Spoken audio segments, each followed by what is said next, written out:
Phone tapping వ్యవహారంలో పథకం ప్రకారమే కేసీఆర్ కుటుంబంపై కక్ష సాధింపు జరుగుతోందని మాజీ మంత్రి జగదీష్ రెడ్డి అన్నారు.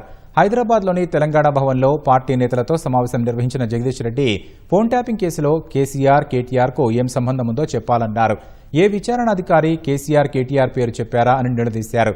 దుష్ప్రచారంపై కేసీఆర్ ఊరుకున్నా తాము ఊరుకోబోమని జగదీష్ రెడ్డి హెచ్చరించారు. దేశంలో ఇప్పుడు ఎక్కడా ట్యాపింగ్ జరగట్లేదని సీఎం రేవంత్ రెడ్డి చెప్పగలరా అని ప్రశ్నించారు. లేని కేసులు ఉన్నట్లు ఏముందని మీకు కనపడదు ఏమన్నా? ఫోన్ ట్యాపింగ్ అనే దాంట్లో ఇప్పటి వరకు కేసీఆర్ పేరో, కేటీఆర్ పేరో, మా ఇంకో నాయకుడి పేరో చెప్పినట్లుగా ఒక మనిషి చెప్పింది కానీ ఒక విచారణ అధికారి కానీ చెప్పింది ఎప్పుడైనా ఉందా? ఎన్ని వేల కాపీలు ఇప్పటివరకు, ఎన్ని వేల పేజీలు పుంకాలుగా రాసిండ్రు.